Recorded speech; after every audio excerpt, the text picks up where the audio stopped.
గా రాసుకోవచ్చు. 36 ఉన్నది 2 స్క్వేర్ ఇంటూ 3 స్క్వేర్ గా రాసుకోవచ్చు.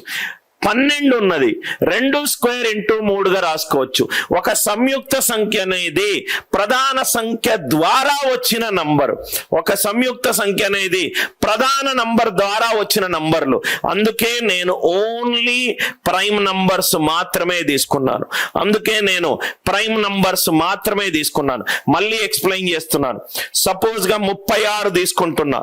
36కి కారణాంకాలు ఏంటి ఇక్కడ రాద్దాం సార్, మీకు చాలా క్లియర్ గా అర్థం కావాలి సార్.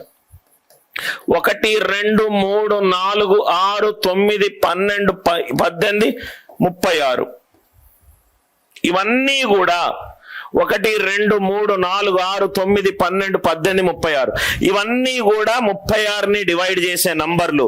ఇవన్నీ కూడా కారణాంకాలు. సో ఎగ్జాక్ట్ గా నేను ఇక్కడ స్లాష్ పెట్టుకుంటున్నా. √36 ఎగ్జాక్ట్ గారు. ఇక్కడ చూడండి సార్, రైట్ సైడ్ చూసే ప్రతి నంబరు దాని నుంచి వచ్చింది. 2 తోటి డివైడ్ కాకపోతే 12 18 36 రాదు. 3 తోటి డివైడ్ కాకపోతే ఇక్కడ కూడా రాదు. Are you all with me? Right. So less than ఇక్కడ చూడండి సార్, ప్రైమ్ నంబర్లు ప్రధాన నంబర్లు మాత్రమే తీసుకుంటున్నాం.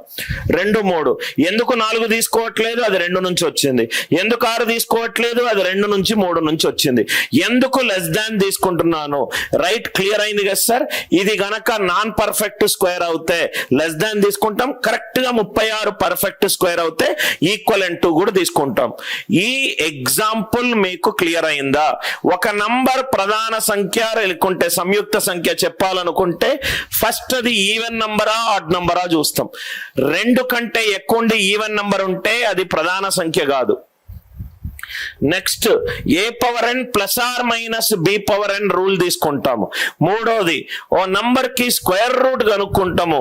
స్క్వేర్ రూట్ కనుక్కొని దాని లెస్ దాన్, అది పర్ఫెక్ట్ స్క్వేర్ అని గనక అవుతే ఈక్వలెంట్ టు తీసుకుంటాము. లేకుంటే లెస్ దాన్ రూట్ అని తీసుకొని ప్రధాన సంఖ్యలు తీసుకుంటాం. కానీ ఈ మోడల్లో ఒక పెద్ద ప్రాబ్లం ఉన్నది. ఆ ప్రాబ్లం ఏంటంటే నంబర్ల యొక్క డిజిట్లు పెరిగే కొద్దీ ఇది ఇట్లా చేసుకుంటూ పోతే మనకు టైం పడుతుంది. ఇది చూడండి,